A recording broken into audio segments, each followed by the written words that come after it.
ఇక్కడ నేను 2 litres of whole milk తీసుకున్నానండి. తీసేసుకొని చక్కగా కాచుకోవాలి.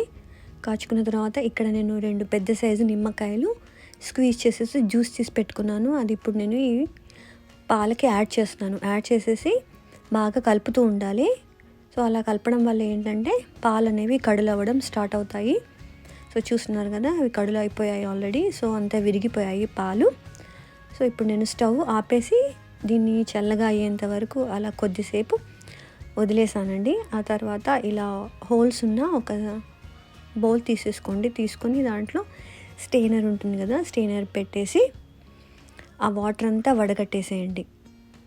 పన్నీర్లో ఉన్న వాటర్ అంతా వడగట్టేసేసి మళ్ళీ ఒకసారి గిన్నెలో వేసేసి చక్కగా ఒక 2 to 3 టైమ్స్ వాష్ చేసేసుకోండి.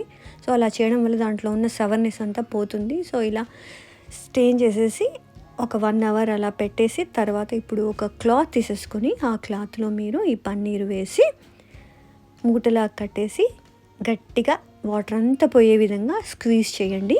స్క్వీజ్ చేశాక ఒక ప్లేట్ తీసేసుకొని సో మనం మూటలా కట్టేసాం కదా, ఆ ప్లేట్లో పెట్టేసి దాని మీద ఏమైనా బరువు పెట్టండి. మీ దగ్గర ఏది ఉంటే అది.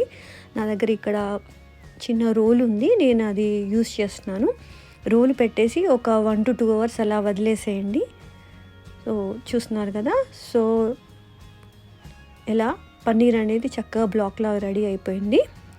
సో ఇప్పుడు దీన్ని మనం ఈ పన్నీర్ని పీసెస్ లాగా కట్ చేసుకోవచ్చు. కట్ చేసేసుకొని ఫ్రిడ్జ్లో పెట్టేసుకుంటే ఒక 2-3 డేస్ అనేది ఉంటుంది. లేకపోతే అలా బ్లాక్లా కూడా పెట్టేసేయచ్చు.